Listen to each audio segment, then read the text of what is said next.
আজকে আমি এই ভিডিওতে দেখাবো যে কিভাবে কচু তোলা হয়। তো চলো ভিডিওটা শুরু করা যাক। এখন আমি চলে এসেছি আমাদের যেই জমিতে কচুর চাষ করা হয়েছে সেই জমিতে। এই জমির কিছুটা কচু আগেই তোলা হয়েছে, এখনো এক পাশটা বাকি আছে তোলার জন্য। কচু তোলার জন্য প্রথমেই লাইন অনুযায়ী কচুর গাছগুলোকে কাস্তের সাহায্যে কেটে নিতে হবে। গাছগুলো কেটে নিলে কচু তুলতে সুবিধা হয়।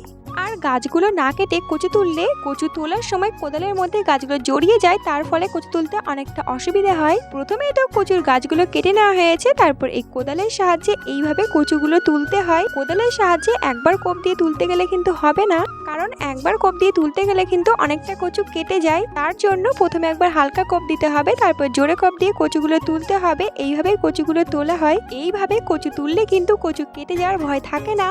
কচু তুলে নিয়ে তারপর কচুর এই ঝাড়গুলো ভাঙতে হয়। ঝাড়গুলো ভাঙার পর কচুর গায়ে যে মাটি বা শিকড় থাকে, তো সেগুলোকে পরিষ্কার করে নিলেই কচু বাছা হয়ে যায়।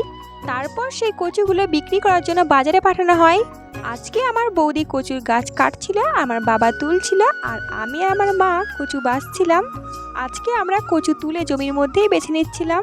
জমির মধ্যে কচু বেছে তারপর খালের পাড়ে এনে বস্তা লোড করা হয়ে গেছে। এরপর এই বস্তাগুলোকে সাইকেলের সাহায্যে রাস্তায় নিয়ে যাওয়া হবে।